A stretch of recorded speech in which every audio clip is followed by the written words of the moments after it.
Bien, entonces, bienvenidas, bienvenidos. Hoy día hacemos nuestra sesión de septiembre, una sesión mensual del Laboratorio de Historia de la Ciencia, Tecnología y Sociedad.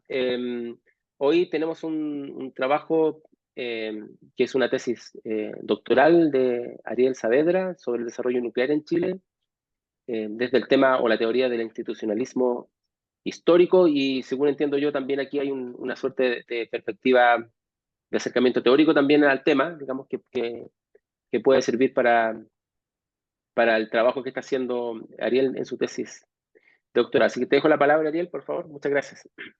Gracias, Carlos.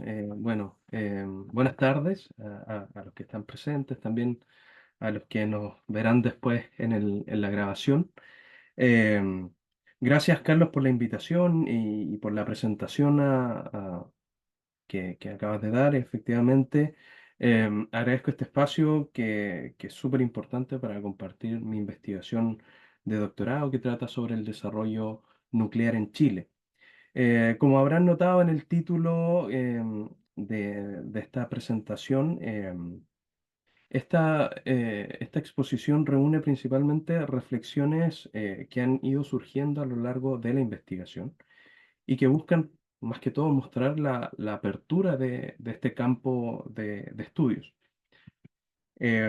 Acá hay un breve resumen de los puntos que voy a abordar en esta presentación, que traté que sean lo más em, amplios posibles para también, más que todo, al final de esto, conversar un poco de este tema que, claro, se presenta como una curiosidad y con Carlos recién lo conversábamos, que parece ser un poco una curiosidad de la historia, pero en realidad tiene mucho que decir de un periodo histórico significativo como lo es el siglo XX y también que con un tema de ciencia que me parece que traspasa las temporalidades en este sentido y que en cualquier momento esto se vuelve a activar nuevamente y necesitamos información y conocimiento para poder debatir al respecto.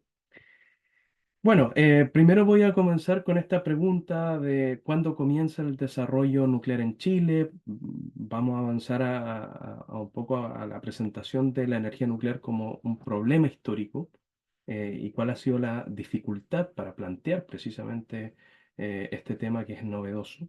Em, Después voy a abordar el desarrollo nuclear en Chile eh, y en esta parte, más allá de hacer una descripción eh, de los hitos de este desarrollo, quisiera em, focalizarme en el replanteamiento o mejor dicho, la redefinición del concepto de desarrollo nuclear, que yo creo que es bastante polémico y se relaciona precisamente con esta falta de conocimiento que existe en torno al desarrollo nuclear en Chile. Em, Quizás probablemente se conozca poco del desarrollo nuclear en Chile porque hay una categorización que es bastante rígida en ese sentido y que supone que Chile ocupa una posición bastante desmejorada. Y finalmente voy a dar algunas reflexiones más generales sobre el tema, especialmente conectándolo con las nuevas perspectivas que se están desarrollando tanto a nivel nacional como internacional en el campo de la historia de la ciencia, la tecnología y la sociedad.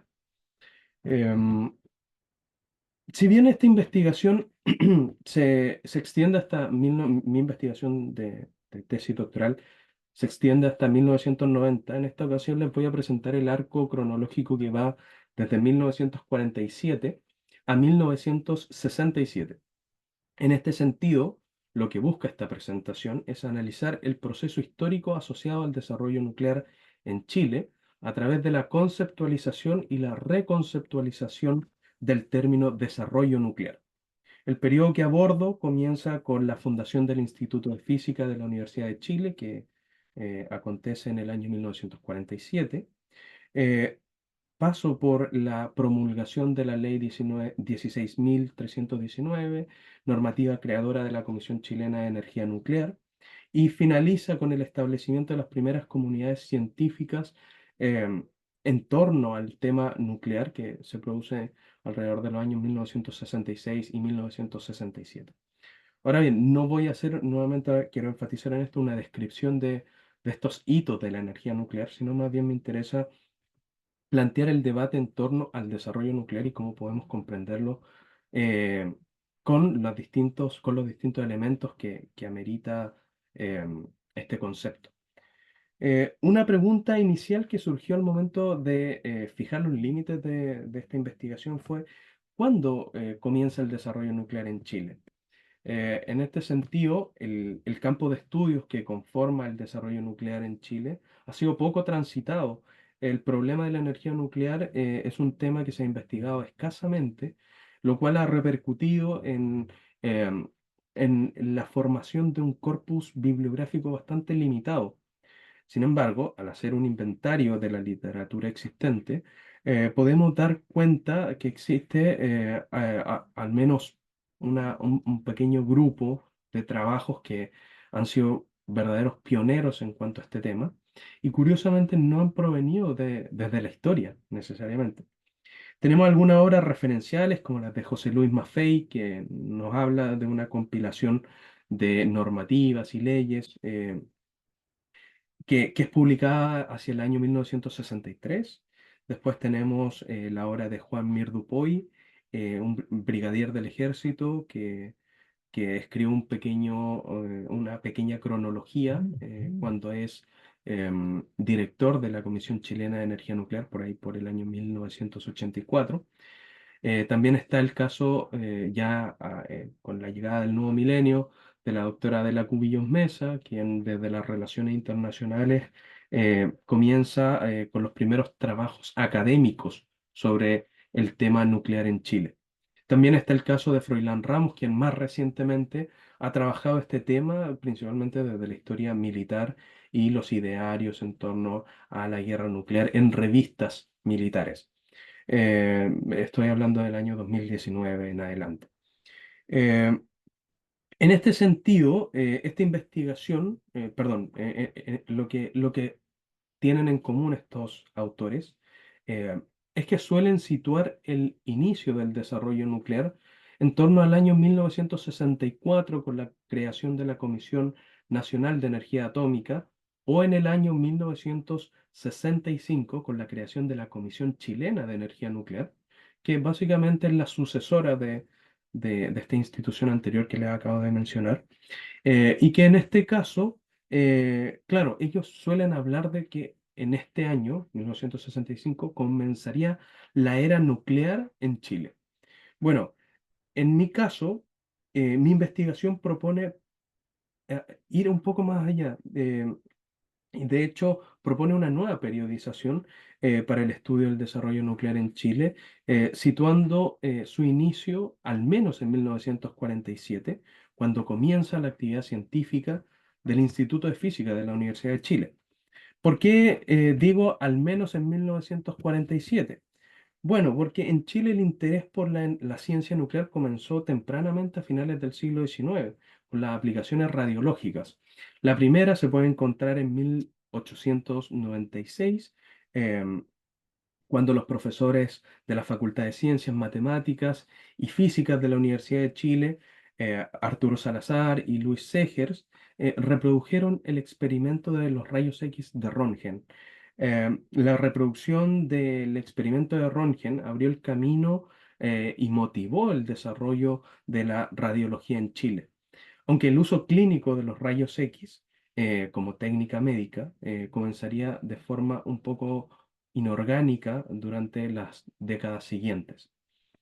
En este sentido, el proceso de implementación de estas primeras aplicaciones se habría producido mediante técnicas de fluoroscopía, con aparatos que por supuesto no contaban con las medidas de protección radiológica que hoy podríamos saber que son necesarias.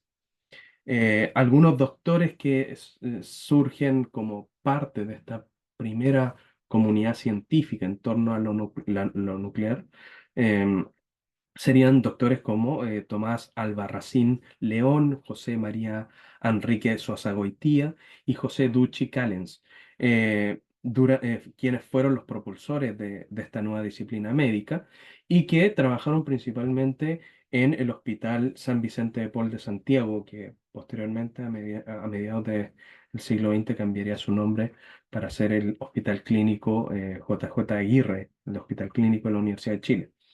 Em, este hospital se volvió un verdadero laboratorio de la experimentación, cuyos resultados terminaron siendo publicados en la Revista Médica de Chile. Entonces vamos a ver que durante las primeras décadas del siglo XX, más que desarrollo de la energía nuclear, es posible encontrar aplicaciones de la ciencia nuclear, puesto que todavía no se sabía cómo funcionaba la energía nuclear en las primeras décadas del siglo XX. Con esto me refiero a que la energía nuclear la podemos entender principalmente como la energía que se libera a partir de las reacciones generadas al interior del núcleo atómico. ¿Cuáles son esas reacciones? Principalmente dos. La fisión nuclear, que consiste en la división de los átomos, y por otro lado está la fusión nuclear, que es la combinación de estos átomos. Ambos procesos en esa etapa generan importantes cantidades de energía que son emitidas al exterior de, de los átomos. Claro, la fisión recién va a ser descubierta en el año 1938. Entonces todavía no tenemos un desarrollo propiamente tal de la energía nuclear, sino de aplicaciones de esta nueva ciencia nuclear. Bueno, durante la primera mitad del siglo XX aparecieron los primeros estudios sobre el fenómeno de la radioactividad. O sea, estoy hablando de las primeras investigaciones de Becquerel, de los Curie, de Röntgen, que fueron consolidando un conocimiento bastante novedoso en torno a esta materia. Y si bien la circulación del conocimiento durante este periodo avanzaba de manera bastante veloz, a un ritmo bastante impresionante, el desarrollo experimental de esta ciencia nuclear seguía siendo un desafío para quienes estaban fuera de los centros científicos a nivel global. En este contexto fue que los estudios teóricos se convirtieron en un vehículo clave para dar a conocer y transmitir estos conocimientos entre quienes habían tenido la oportunidad de interactuar con destacados físicos como Ernest Rutherford, Otto Hahn, Lise Meitner, Enrico Fermi, Frédéric Joliot, los Curie o Ernest Lawrence, por mencionar algunos. Estos primeros físicos, yo los llamo estos primeros físicos transhumantes, fueron publicados sus trabajos fueron publicados en la revista Anales del Instituto de Ingenieros de la Universidad de Chile. De hecho, acá tengo una captura de sus trabajos. Y de hecho, el registro más antiguo del que se tenga data es el artículo del profesor Rodolfo Mebus titulado Química Nuclear de 1938. En este trabajo, Rodolfo Mebus anunciaba que la transmutación de los elementos ya no era una quimera de la alquimia, sino era una realidad deducida teóricamente y comprobada experimentalmente. El trabajo de Mebus exponía los últimos descubrimientos sobre la radioactividad, desde la teoría atómica hasta los trabajos con los más modernos ciclotrones que fueron eh, creados pocos años antes, 1930, en la Universidad de California en Estados Unidos.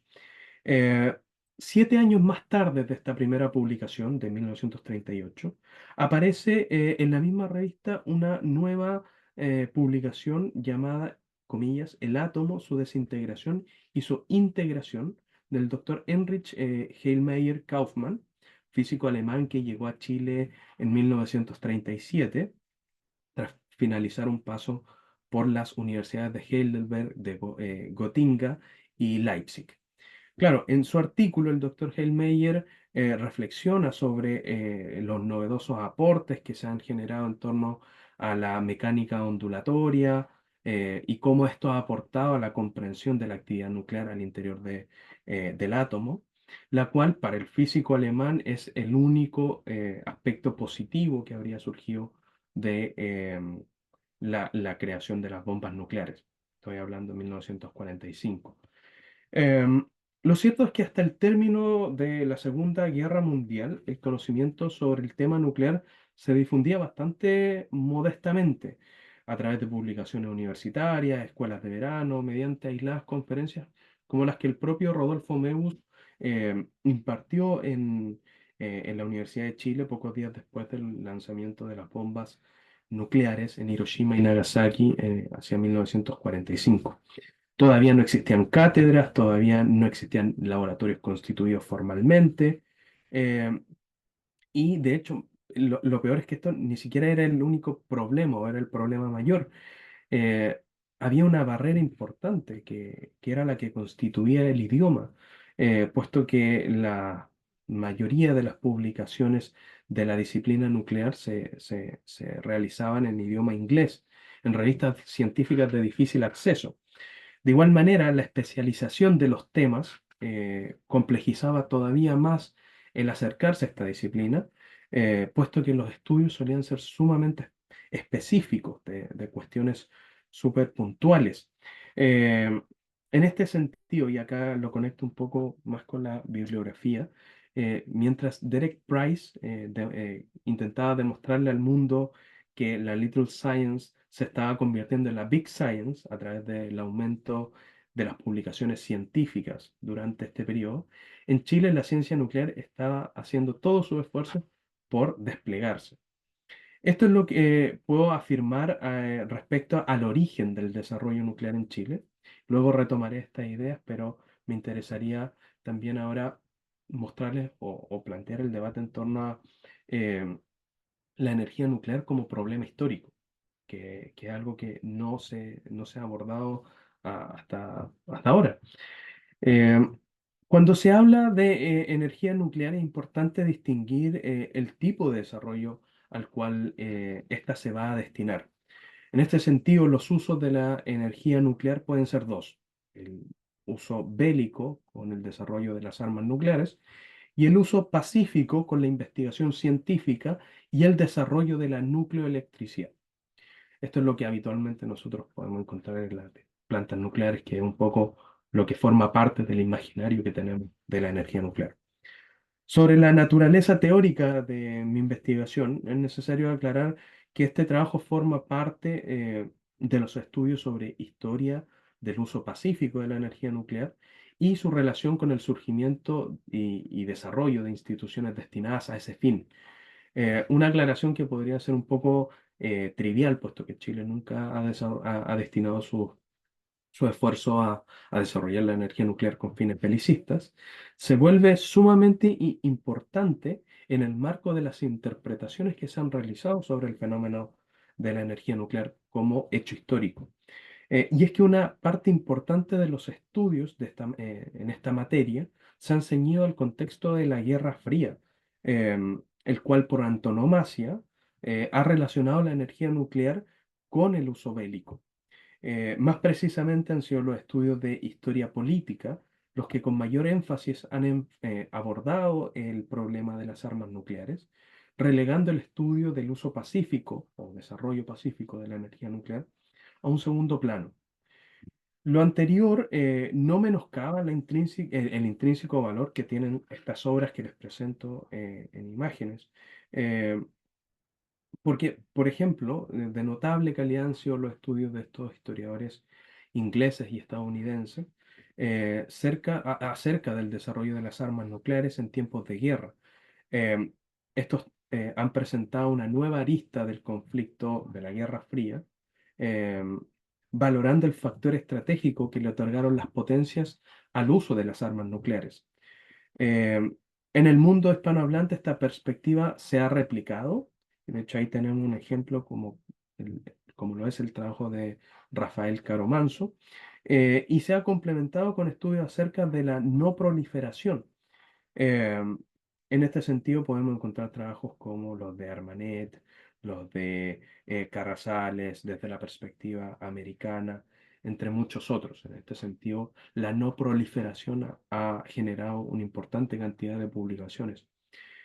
Eh, Ahora bien, al igual que sucedió con el resto de las corrientes historiográficas, la historia cultural penetró en las formas de hacer historia de la energía nuclear. En este sentido, podemos citar algunos casos como lo son la construcción de imágenes e imaginarios ante el miedo nuclear, en la obra de Spencer Wert, el estudio del eaísmo, que es una corriente artística que buscaba retratar los horrores y fascinaciones por la energía nuclear por parte del italiano Riccardo Rozzi, o también podemos citar más recientemente los estudios de género y el consumo de productos contenedores de sustancias radioactivas entre hombres y mujeres a principios del siglo XX en Estados Unidos por la autora María Rentezzi. Todos estos trabajos muestran que existe una apertura a este campo investigativo que parece tener horizontes bastante amplios.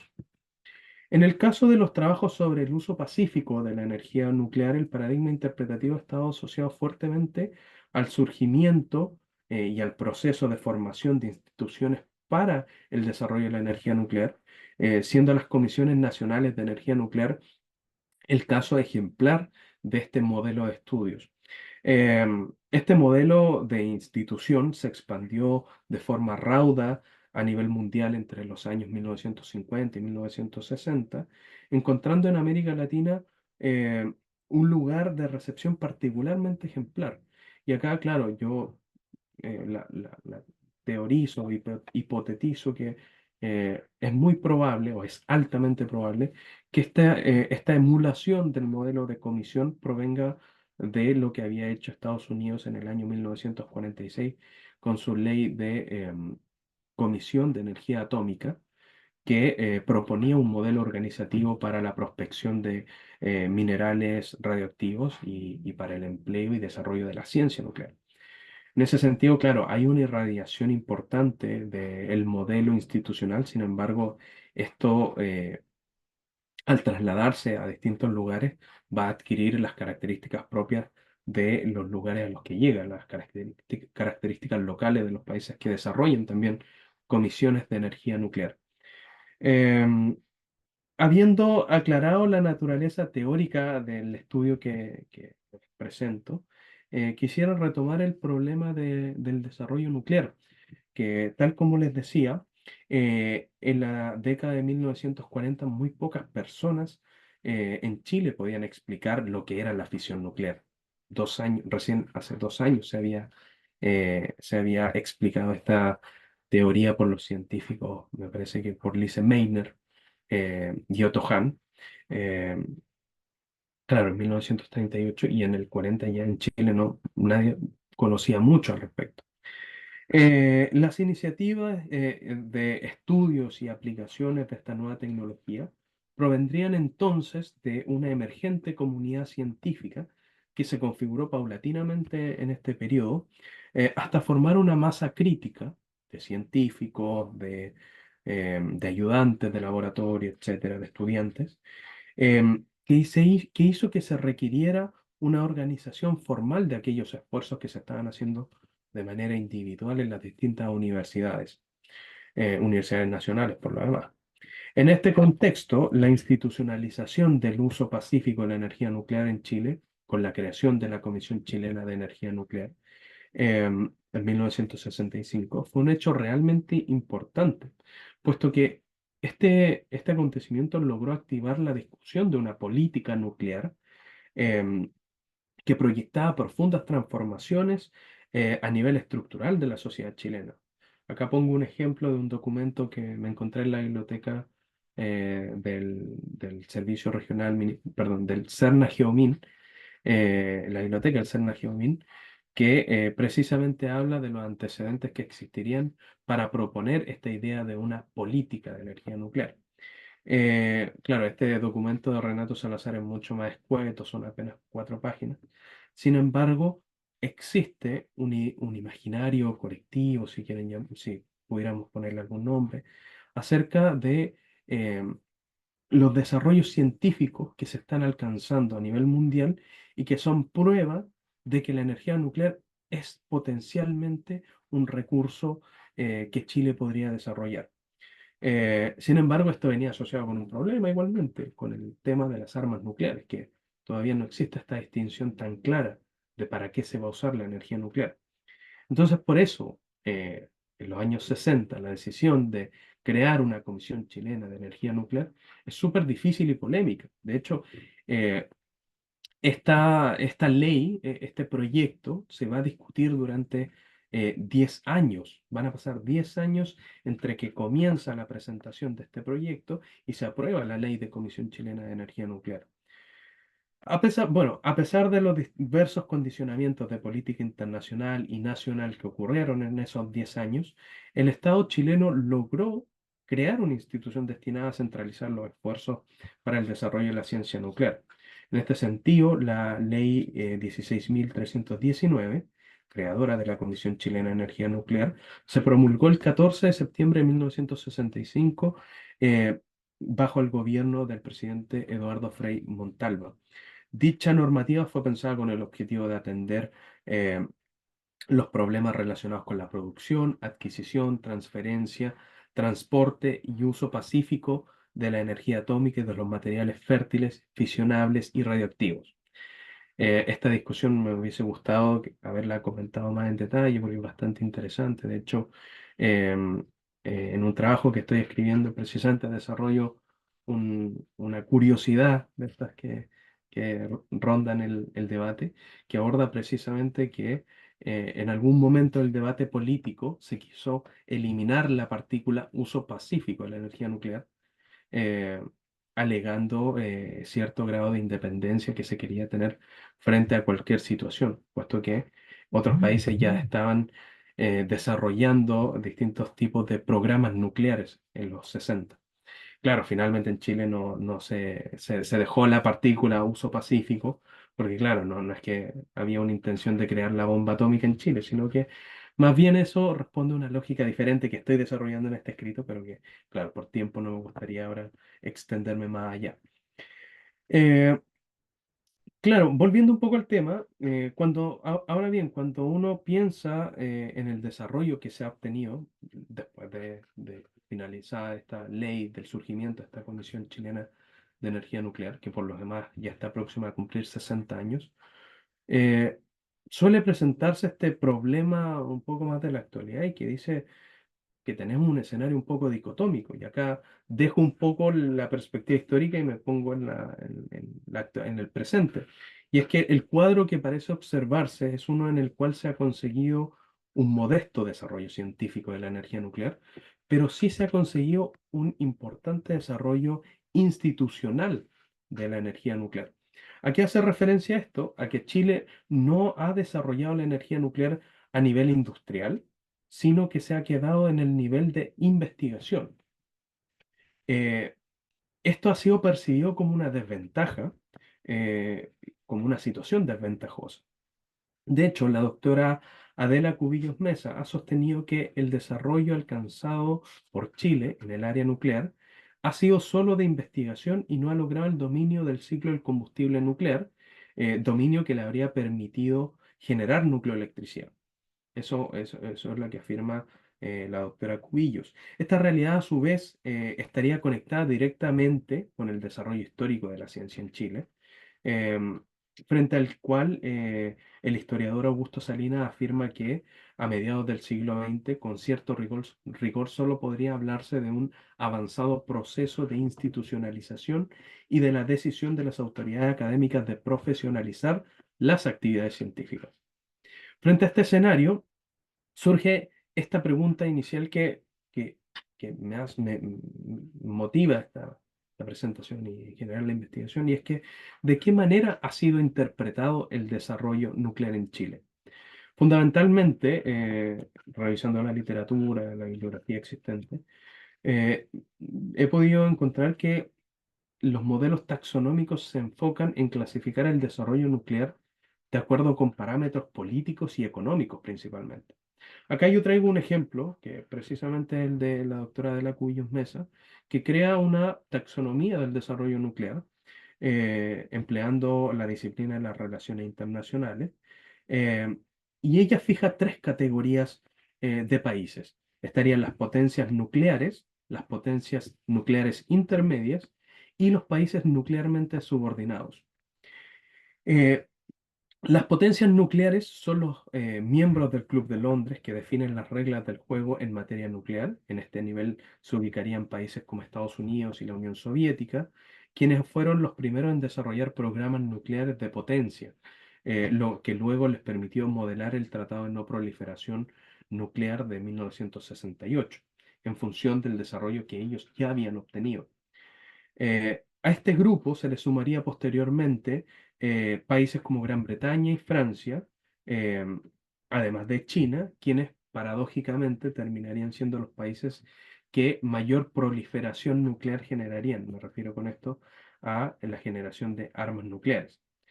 Las potencias intermedias, esta segunda categoría, serían aquellas que desde el punto de vista regional han ejercido un balance estratégico con sus desarrollos nucleares, eh, y que tendrían la capacidad de fabricar artefactos nucleares, tendrían importantes reservas de uranio, además de infraestructura científico-tecnológica propia.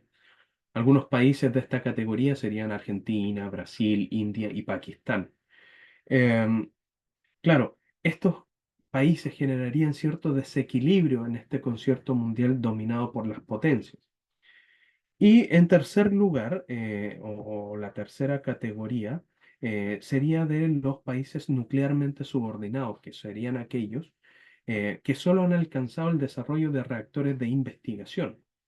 Acá hay una distinción entre reactores de investigación y de potencia, que básicamente tiene que ver con la capacidad energética que tienen cada uno. Los de investigación son precisamente para eso, para investigación científica, y los de potencia son los que se usan para generar nucleoelectricidad. Bueno, los países de la tercera categoría solamente tendrían eh, reactores de investigación. Además de eso, requerirían de asistencia técnica de las potencias de las otras dos categorías. No cuentan con las reservas de uranio necesarias para emprender empresas de mayor alcance, y sus instalaciones nucleares se encuentran sometidas a las salvaguardias internacionales diseñadas por las potencias de la primera categoría. Dentro de este marco, Adela Cubillos sostiene que Chile se situaría en la última categoría junto a países de Latinoamérica, del Caribe y del sudeste asiático. Este modelo de interpretación del desarrollo nuclear es sumamente útil para comprender las relaciones internacionales en el contexto de la Guerra Fría.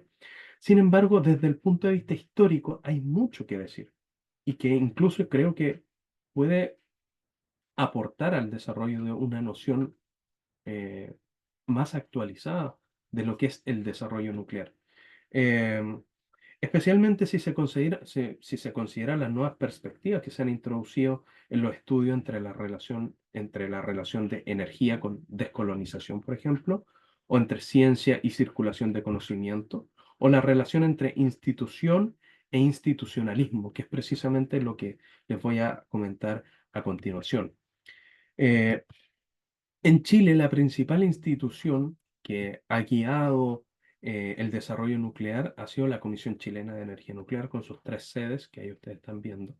En la parte superior izquierda, frente a mí, no sé cómo les aparezca a ustedes, eh, está el Centro de Estudios Nucleares de La Reina, que está en la comuna de Las Condes, que tiene un reactor de investigación.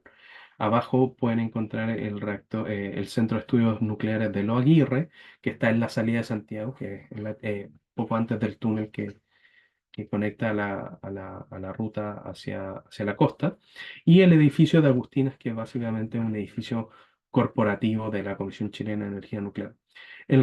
Perdón, se me olvidó decir que en Lo Aguirre también hay un reactor de investigación. Sin embargo, desde el 2010 el combustible nuclear fue retirado y se encuentra en una pausa indefinida, siendo solamente la sede de Lo Aguirre, perdón, la sede de La Reina la que está funcionando. Eh, en este sentido, la Comisión Chilena de Energía Nuclear ha sido un organismo autónomo del Estado. Su mayor característica desde que comenzó su actividad en 1967 es que el organismo ha sobrevivido a los cambios presupuestarios, a las crisis económicas, a los cambios políticos de los distintos gobiernos que hay desde 1965 hasta la actualidad, eh, lo cual me parece que no es menor. De hecho, esta condición es de suma relevancia para entender el concepto de desarrollo institucional más allá de la categorización de las relaciones internacionales, puesto que nos entrega también luces de cómo se desarrolla la ciencia desde el plano local y qué niveles también se ha alcanzado desarrollo en ese marco. Es por esto que yo considero necesario que hay que detenerse en los conceptos de institución e institucionalismo. Eh, el concepto de institución puede entenderse como una organización humana que establece relaciones estructurales entre las personas con el propósito de alcanzar un objetivo específico. Douglas North nos dice que las instituciones definen y limitan las acciones de los individuos, lo cual nos habla de un importante grado de vertebración de la vida social. Las instituciones básicamente vertebrarían la vida social. El problema es que muchos historiadores durante el siglo XX se quedaron con esta idea de vértebra y del papel regulador de las instituciones, lo que originó interpretaciones deterministas y oficialistas. De hecho, yo creo que a mucha gente le sorprende cuando digo yo estudio la teoría del institucionalismo porque no sé, se les vienen a la cabeza los fantasmas de Ranke, de los documentos oficiales, del decir lo que pasó tal cual y no. El institucionalismo ha cambiado muchísimo y de hecho ha traspasado las fronteras del estudio histórico de las instituciones. De hecho, el marco teórico que yo empleo precisamente del institucionalismo se genera en los años 1980 y 1990, en donde tanto la sociología como la ciencia política recogieron esta necesidad de comprender mejor las instituciones, ya no enfocándose en los documentos legales, eh, en lo que dice la ley o para qué está diseñada la institución, sino que pensando en los modelos organizativos que se generan al interior de estas instituciones. Fue en este contexto, de hecho, que surgió el nuevo institucionalismo, para diferenciarse precisamente de lo que era este estudio más clásico de la institución. El origen del institucionalismo histórico, a su vez, que es una corriente o una de las primeras versiones del nuevo institucionalismo, se encuentra un tanto desdibujado, esto porque tan antiguas como son las instituciones han sido los intentos por analizarlas. De hecho, Caitlin Thelen y Sven Steinmo, en un capítulo de su ya obra, su ya clásica obra, Structuring Politics, Historical Institutionalism in Comparative Analysis, junto a Frank Longstreth, comentan que la anécdota de un colega que les habría preguntado lo siguiente, dice, comillas, si la ciencia política es el estudio de las instituciones, entonces, ¿qué es lo nuevo en el nuevo institucionalismo? Ellos respondieron que la novedad no radicaba en el hecho de que nadie escribiera sobre las instituciones en los años 50 y 60, ya que por supuesto muchos lo hacían, sino que más bien la cuestión es cómo encajan las variables institucionales en el proyecto teórico más amplio que animaba la investigación en ese periodo. Con esto me refiero principalmente a cómo esas variables son básicamente las personas, qué papel juegan a través de sus distintas agencias, de sus modelos de interrelación, de cómo forman institución y la institución a su vez se relaciona con otras instituciones.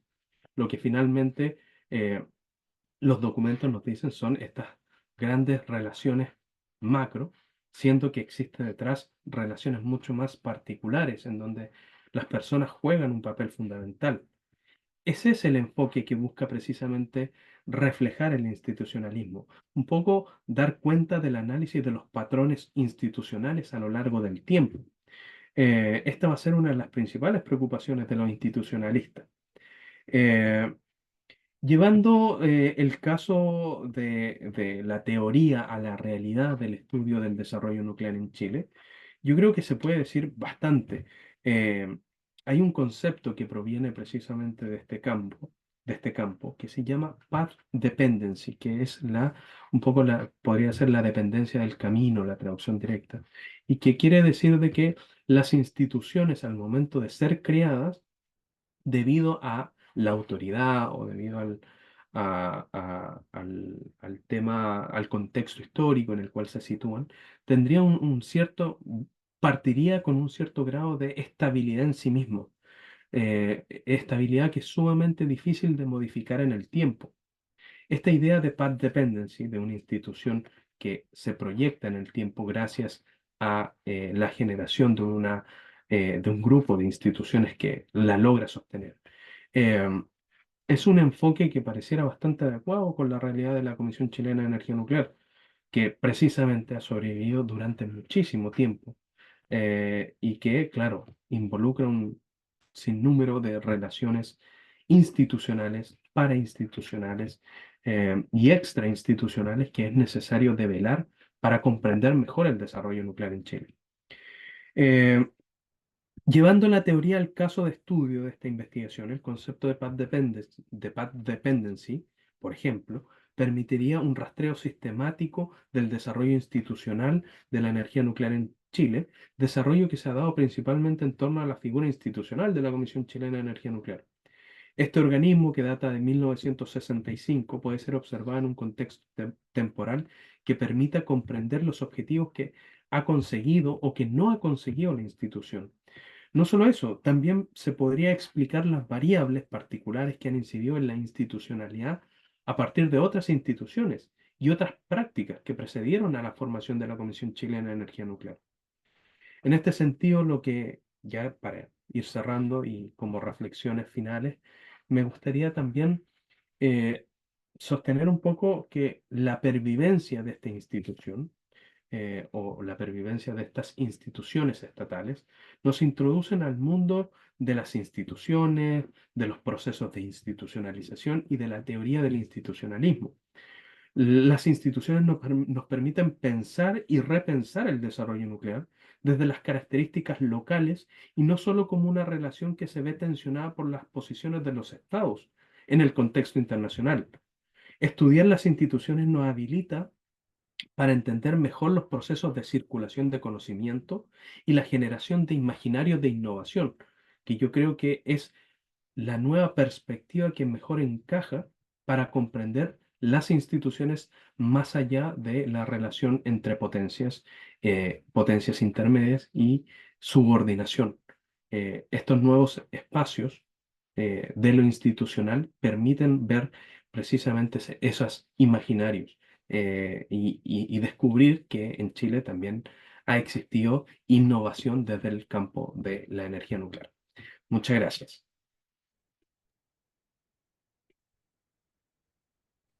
Muy bien, muchas gracias, Ariel. Bueno, como tú sabes, después de cada presentación viene una ronda de conversación o preguntas y yo comenzaría, bueno, mostrando un poco esta relación que tú has dado con la historia de la ciencia, porque el tema más cercano a este grupo, y no es el único, pero es el principal, por supuesto.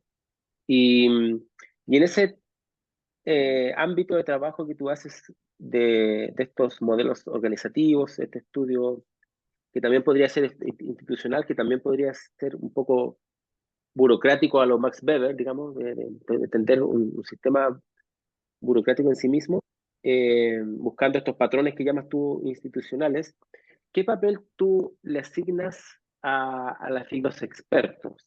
Porque en una discusión lo estamos haciendo, ahí creo que está, en esto también está la Cecilia Ibarra, una discusión que nosotros estamos haciendo justamente asociado al tema de la energía, así como los expertos como una especie de entrada, ¿no es cierto?, a mediador en estas transferencias de conocimiento, pero son no solamente expertos que vienen con el conocimiento científico por encima, que sí lo son. Ahí tú habías nombrado, ¿no es cierto? Habías nombrado a un profesor que no lo teníamos, lo tenía yo incorporado, digamos, Heinrich Hallmayer, ¿no es cierto? Un profesor alemán que está trabajando en la Facultad de Ciencias, en Física, sino que en este caso los mediadores del tema de la energía tienen con mediadores que son, digamos, con figuras de expertos en un ámbito mucho más amplio.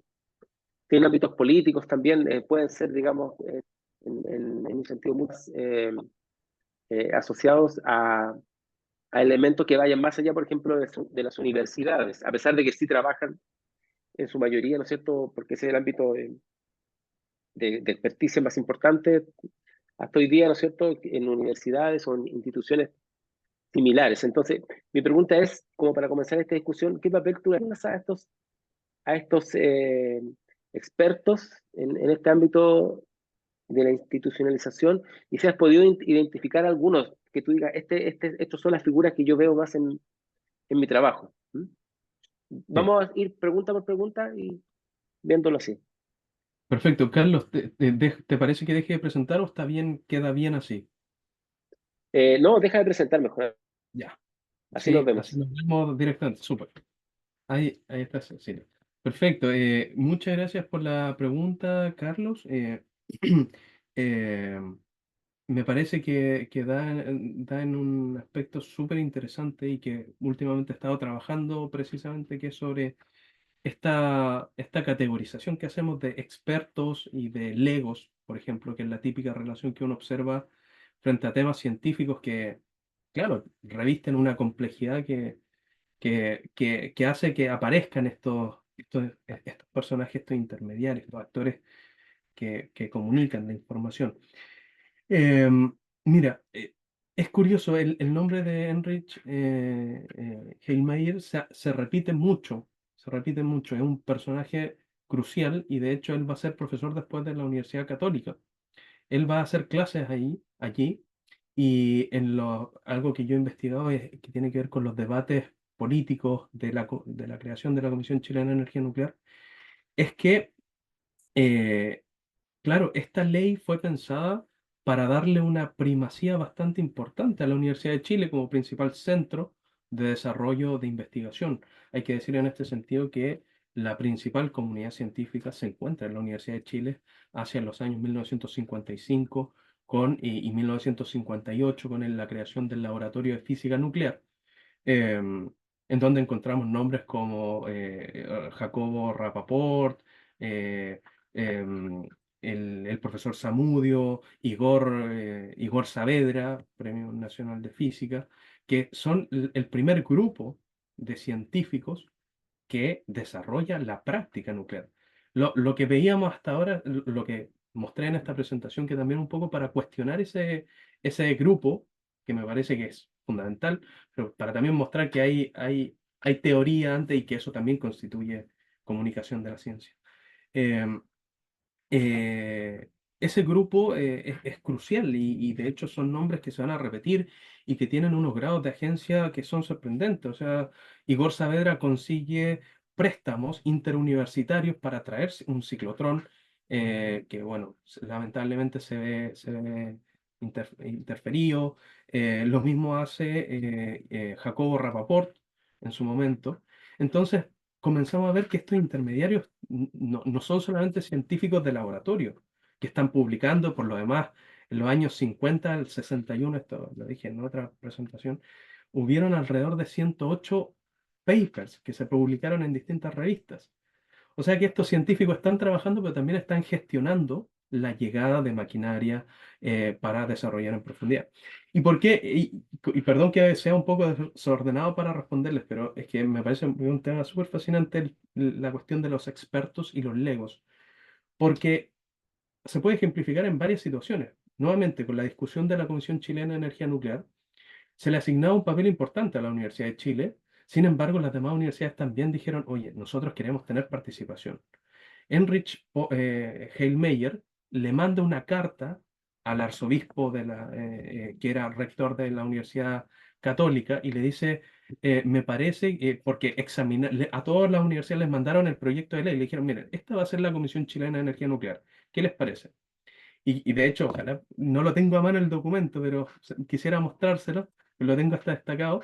eh, y le dice Hellmeyer, le dice, oye, le están dando una primacía que es abrumadora a la Universidad de Chile y va a comenzar a desarrollar todos los proyectos nucleares y nosotros nos vamos a quedar a la saga. Entonces, ahí hay un intercambio y también nos muestra cómo Hellmeyer, un científico, nosotros vemos lo que les mostraba, él nos estaba hablando de desintegración del átomo en el 45 y en el año 58 me parece que el documento o 62, no, tengo que revisarlo, le está pidiendo al arzobispo como que influya para que la Universidad Católica también tenga un poco de presencia en esta ley que le está dando eh, mucha, mucha posición a la Universidad de Chile.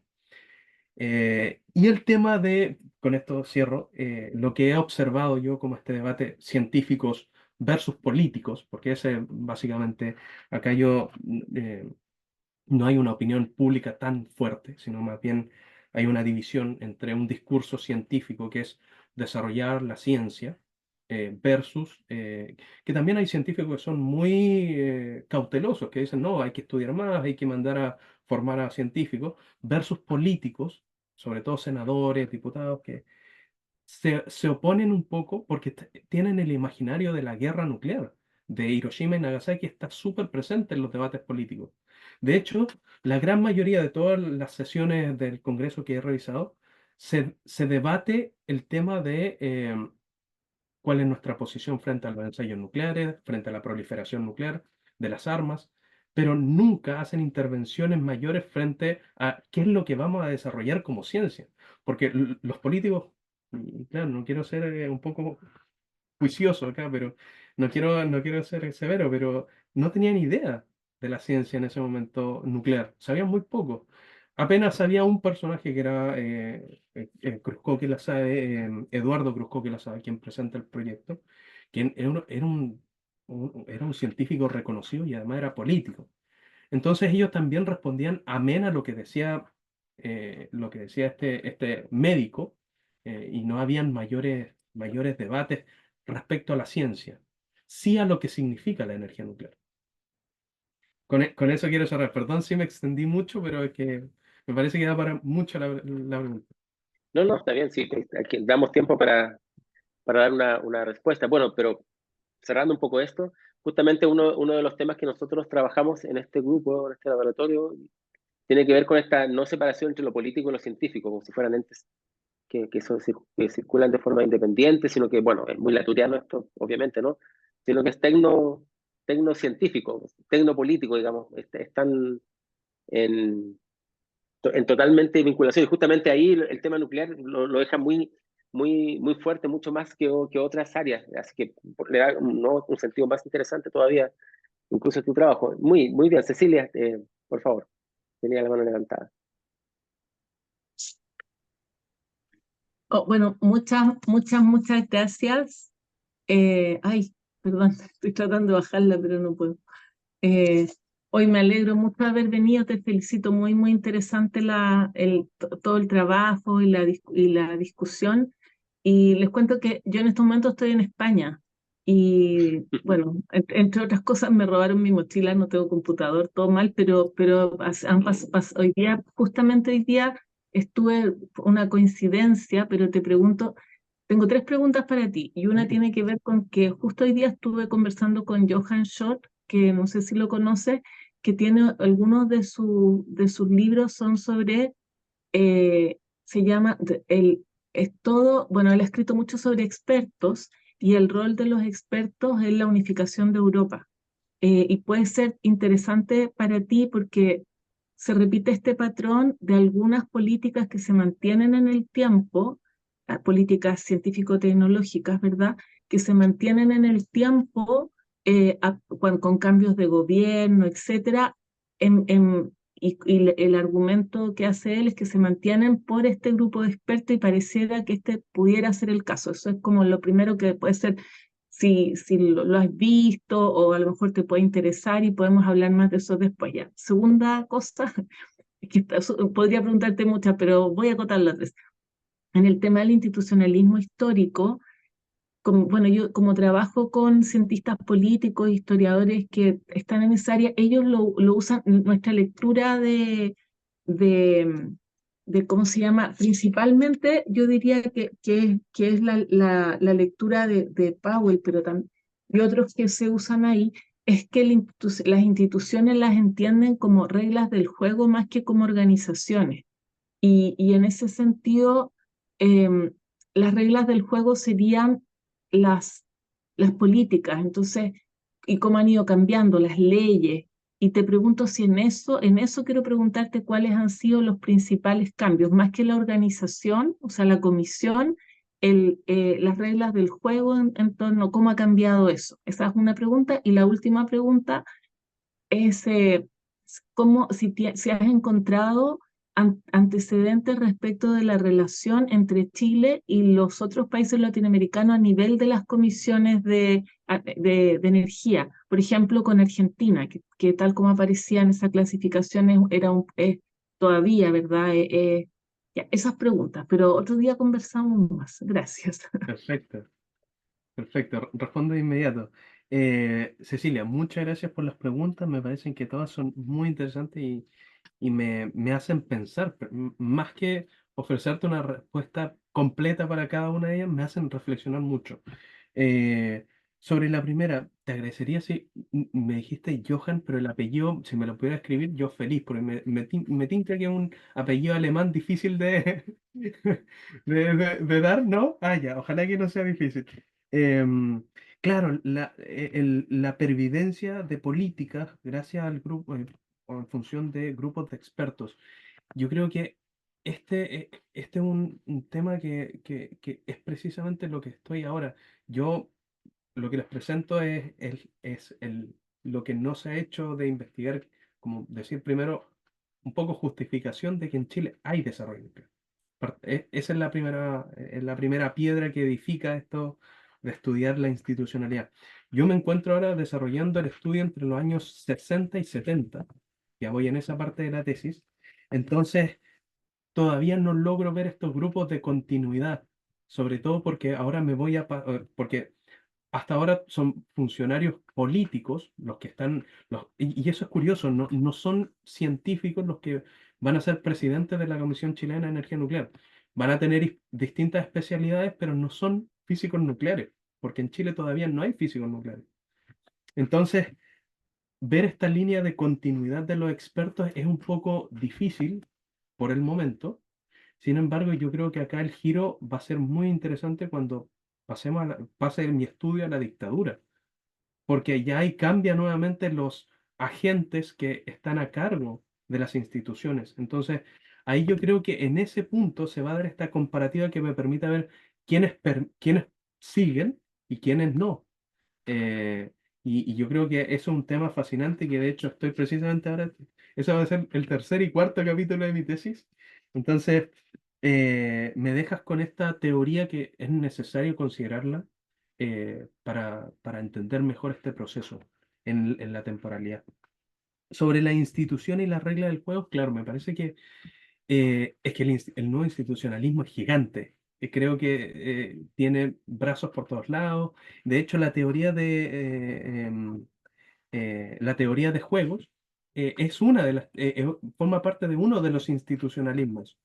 Yo me quedo con el institucionalismo histórico porque, y acá tengo que ser súper sincero, yo busqué el marco teórico que creo que mejor se ajusta a la realidad de lo que estoy estudiando. No traté de no tomar una idea preconcebida que a mí me convence. ¿Sí? Yo no tengo ninguna posición, yo en ese sentido, yo la posición que juego no es tan de dividir aguas, sino que es básicamente encontrar un marco teórico que sea adecuado para entender bien este fenómeno. En ese sentido, claro, el cambio en la institución eh, por los institucionalistas históricos es visto como una cuestión que hay tres subescuelas en ese sentido, que dicen, claro, el cambio forma parte intrínseca de las instituciones, o sea que la rotación de personal, no sé, el despido de personal, son parte de la constante renovación de la institución, que, claro, permanece el nombre de la institución, pero la organización interna va variando constantemente. Eso desde el punto de vista de la teoría del institucionalismo histórico. En cuanto al cambio de las reglas del juego, yo creo que, eh, por eso te decía, esto me hace pensar mucho, eh, es curioso porque no hay muchas leyes y la ley 16.319 no sufre grandes transformaciones ni grandes enmiendas. De hecho, existe cierto grado, y esto lo acusan mucho, en Chile se ha estudiado el tema de la energía nuclear desde el derecho, y no sé, hay varios nombres que surgen, y acusan precisamente cierta inmovilidad de la legislatura chilena, y falta mucho, por eso, y de hecho ellos dicen precisamente que es probable que por eso no haya, de hecho dicen que en Chile no hay una judicatura adecuada para el desarrollo industrial de la energía nuclear, por ejemplo. Entonces lo ven, claro, también me deja esta idea, tengo que estudiar cómo estas reglas del juego van cambiando. Yo creo que es una propuesta súper interesante de incorporarla y claro, para ampliar también que el institucionalismo no quedarme solo con el histórico, sino también pasar a la teoría de juegos. Y yo creo que eso le sumaría muchísimo. Así que de verdad que te lo agradezco, porque yo, ojo, esto es lo otro, y yo del institucionalismo histórico me formé sin nadie. Me puse a buscar, autodidacta. Así que necesito hablar con cientistas, con politólogos. Sí, te puedo después, porque yo no ni pensé en la teoría de juegos, después te podemos ver de que hables con Mireya, Dávila, con gente que hace institucionalismo histórico hace tiempo. Después hablamos. Genial. Muchas gracias, Cecilia. Y me parece que esas eran las tres preguntas, Cecilia. Ok, no sé si habrán otras Pero tenía otra preguntas. yo de Sí, Latinoamérica. por favor. Perdón, tienes razón, de la relación entre las comisiones. Sí, mira, hay proyectos, sobre todo de visitas, lo que se da mucho en los años 60 y 70, que va un poco más allá de lo que presentaba ahora, es una visita constante de delegaciones chilenas que van, no sé, al comisariato de la energía nuclear en Francia, van a Argentina, se firman acuerdos con Israel incluso. Y claro, básicamente son instancias de formación de temas más específicos de ciencia, eh, ciertas colaboraciones puntuales que por lo demás quedaron registradas en las memorias institucionales de la Comisión Chilena de Energía Nuclear. En ese sentido, esa es otra fuente que es un mundo que abre precisamente estas relaciones institucionales, que es qué pasó en cada una de estas visitas, que claro, aquí podrían salir muchísimas tesis más de todas estas interacciones que son clave. Argentina juega un papel, yo creo que es el país más influyente en el caso chileno del desarrollo de las relaciones entre comisiones de energía nuclear. Vale decir que sí, las principales instituciones en este periodo van a ser la Comisión de Energía Nuclear de Argentina, de Brasil y de México. Chile ocuparía una posición intermedia en este contexto del desarrollo institucional. Sí, en ese sentido sí, hay conexiones, sobre todo con Argentina, pero como te digo, son de visitas y todavía no, en los años 60 y 70 no se habla todavía de transferencia tecnológica ni de nada de eso. No, eso es, eh, no, al menos no he podido encontrar. Sí, ahora sí creo que están las tres preguntas. Ok, y no sé si habrán otras preguntas más o por el chat. Hay un tema que también apareció acá mencionado y que tal vez, como para ir cerrando, podría dar alguna indicación. Bueno, que tiene que ver con la fundación, con la creación del Instituto de Física asociado, si no me equivoco, a la Facultad de Ciencias de la Universidad de Chile, porque ahí hay que hacer una distinción que también tiene que ver con la institucionalidad, que la Universidad de Chile, eh, su Facultad de Ciencia, en el fondo de Ciencias Físicas y Matemáticas, ¿no? O sea, esa fue la primera que se crea. Sin embargo, la Facultad de Ciencias está llevada por un grupo que se sale de ahí, de alguna manera se diferencia. Yo no sé si en ese grupo hay personas que se formaban como físicos en el instituto pedagógico, porque muchos científicos se fueron formados como profesores. La gente se olvida un poco de eso, ¿no? Que muchos científicos fueron primero incluso astrónomos formados como profesores, profesoras, y de ahí entraron en un área de ciencias, digamos, ciencias básicas. Eh, entonces, ¿en qué medida tú ves que ya ha hecho un poco la crítica de que no hay que centrar solamente en ese grupo? Por supuesto, no hay que ver también esta institucionalidad de la Comisión Chilena de Energía Nuclear, pero ¿cómo Ujú. ves tú el conflicto de interuniversidades, sí, entre la Facultad de Ciencias Físicas y Matemáticas, esta nueva facultad que se crea, ¿no? Que se va justamente al campus que nosotros ocupamos en filosofía en Juan Gómez Millas, ¿no? Ahí donde se crea, en la base donde estamos ahora nosotros en la Universidad de Chile y en mi facultad, pero también en interuniversidades. Tú hablabas, ¿no es cierto?, de este conflicto entre entre el resto de la universidad y la Universidad de Chile. Bueno, son conflictos entre comillas, digamos, son porque trabajamos todos juntos, son, es parte de cómo funciona el sistema, digamos, hasta hoy día, digamos, sobre todo en medios competitivos y en estos últimos años en Chile, que los fondos de investigación son altamente, la mayoría son totalmente competitivos, o sea, competimos totalmente entre, entre nuestra institución, pero con las otras instituciones de las universidades chilenas. Entonces, ¿cómo miras tú esa digamos, disputa de inter y universidades o intrauniversidades, ¿no es cierto?, para el desarrollo de la física, por un lado, y por otro lado, ¿no es cierto?, ¿cómo miras el papel de las ciencias básicas?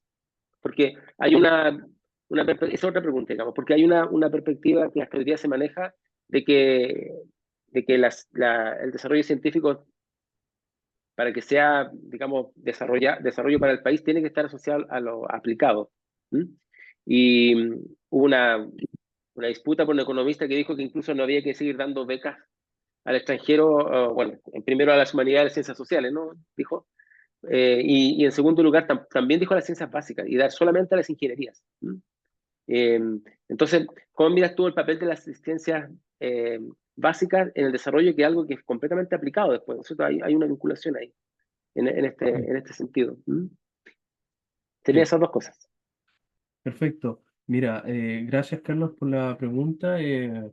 La disputa, yo creo que más que hablar de la disputa entre las universidades, este episodio que les narro de Hillmeyer hablándole al arzobispo, que hay que cuidarse de la ley misma que le da tanta atribución a la Universidad de Chile.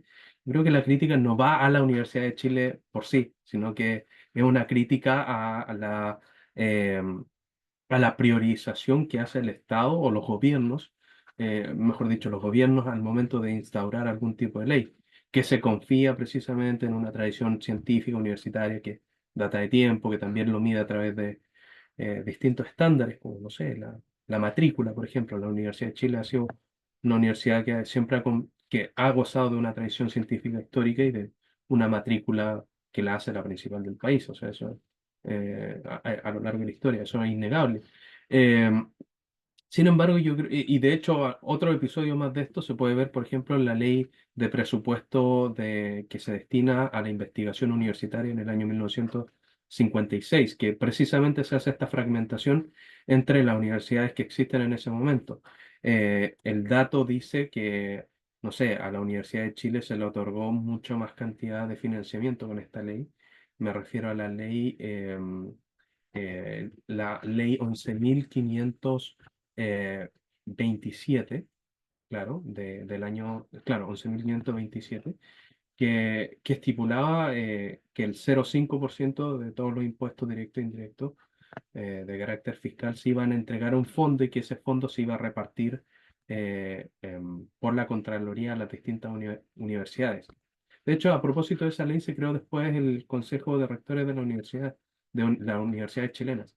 Eh, Esto generó divisiones, por supuesto, porque no a todas las unidades académicas de ese momento se le entregó la misma cantidad de dinero. A la Universidad de Chile se le entregó mucho más. Pero no solamente es una cuestión de repartición, sino que también varias universidades con ese financiamiento empezaron a tapar problemas propios. Con esta ley que les señalo, eh, con esta plata extra que entró para la investigación universitaria científica, la empezaron a usar para sus gastos ordinarios. Entonces también, mientras que otras universidades también no quisieron quedar bajo la dirección de la Universidad de Chile y se negaron a muchos proyectos eh, mancomunados.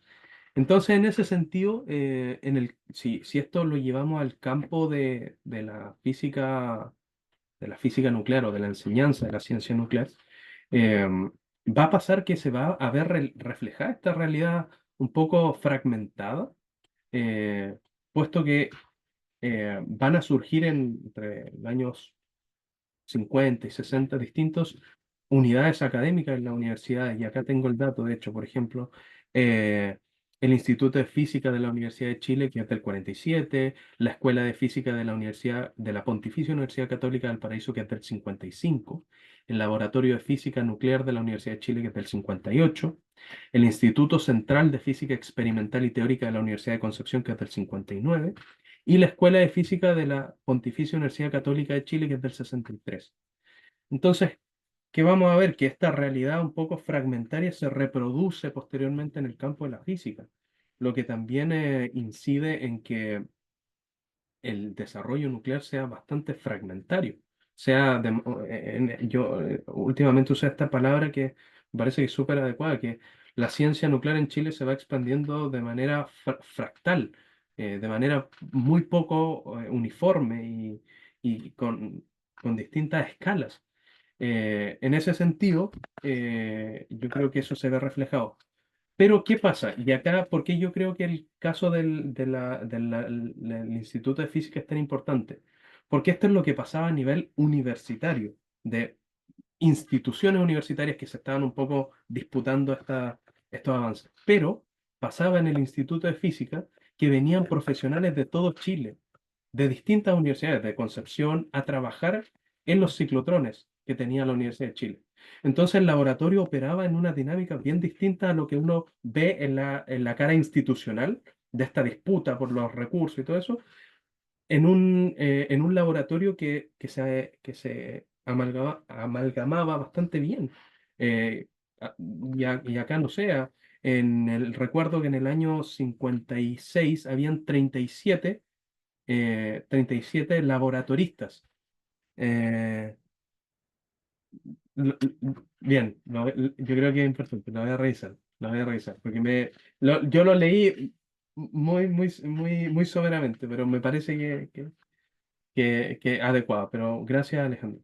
Eh, en el laboratorio trabajaban 37 personas que tenían distintas filiaciones institucionales y que luego volvían a sus universidades muy probablemente a traspasar ese conocimiento.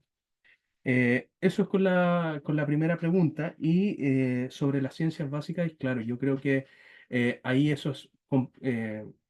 comprende un desarrollo, o sea, hay que hacer una investigación en paralelo. De hecho, me pasó que en mi trabajo de magíster, yo planteo precisamente que la física nuclear en Chile no se desarrolla solamente como la física nuclear, sino que hay distintos laboratorios y subdisciplinas que se desarrollan en paralelo y que ayudan al desarrollo de la física nuclear. La matemática, por ejemplo, es algo que se tiene que investigar. Hace poco se publicó un libro sobre la historia de las matemáticas, pero hasta la colonia. Yo creo que es necesario abordar ese fenómeno principalmente para ver eso, cómo estas ciencias se van ayudando unas con otras. Em, la gente que hacía, no me acuerdo el nombre de esto, de los insumos de laboratorio, también es fundamental estudiarlo para comprender mejor el desarrollo nuclear. Es una parte importante, no sé, la cristalografía y otras distintas ciencias adicionales que yo creo que son claves para entender mejor el fenómeno nuclear. En ese sentido, en este periodo se trabaja de manera mancomunada entre estos laboratorios y lo que se produce en un laboratorio le sirve al otro, básicamente. Entonces, sí, eso. Eso en cuanto al tema de la necesidad de las ciencias básicas, la matemática es fundamental. Yo lamentablemente no me he metido en ese campo porque de verdad que yo de física sé muy poco y de matemáticas sé prácticamente nada, así que no me atrevería todavía a introducirme en ese campo. Bueno, Así que a propósito, la gente que va a ver la grabación no sabe que no puede ver el chat. Y Ariel, o sea, Ariel le decía, ¿no es cierto, Alejandro, que sí, revisase el concepto de fractal en la física en física. digamos, para tener una idea de lo que está hablando, pero más clara, digamos, en ese sentido, cómo lo relaciona, ¿no? Y bueno, en nuestra área nosotros estamos siempre en ese tema, sobre todo si uno viene de las humanidades, como es mi caso, eh, que es en todos estos temas. Yo trabajo en meteorología y con la Cecilia tenemos otros trabajos también en otros proyectos también meteorológicos o astronómicos, y claro, uno siempre está trabajando con colegas del área, porque es difícil para entender los conceptos, pero también nos pasa que los colegas del área no entienden mucho, no los conceptos, sino que no entienden un poco el trabajo del periodo como del siglo XIX, ¿no? Las máquinas, en fin, lo ven como un poco lejano, pero ahí hay que hacer una conversación, no es fácil. Nosotros hemos estado harto tiempo trabajando con gente de la Facultad de Ciencias Físicas y Matemáticas de la Universidad de Chile principalmente, o del propio observatorio, y es un trabajo que hay que hacer, digamos. Que no hay que desconectarme, hay que tratar de ver la manera de encontrar vasos comunicantes, pero es el desafío de la historia de la ciencia que tenemos Sí. todo el tiempo y que se nos hace complejo porque muchas veces la gente que viene en el área de ciencias hace su trabajo propio y no se conecta con nosotros, no le ve relación y viceversa. Entonces tenemos que ir trabajando en conjunto, sí, siempre, y ojalá que ellos nos revisen nuestro trabajo, que haya un diálogo, pero no es fácil, digamos, debo decir que es complejo. Así Sí. que estamos en eso, casi todos los que estamos acá. Bueno, oye, no sé si alguien más quiere preguntar o decir algo como para ir cerrando. Eh, Vamos a dejar la grabación hasta acá, así muchas gracias.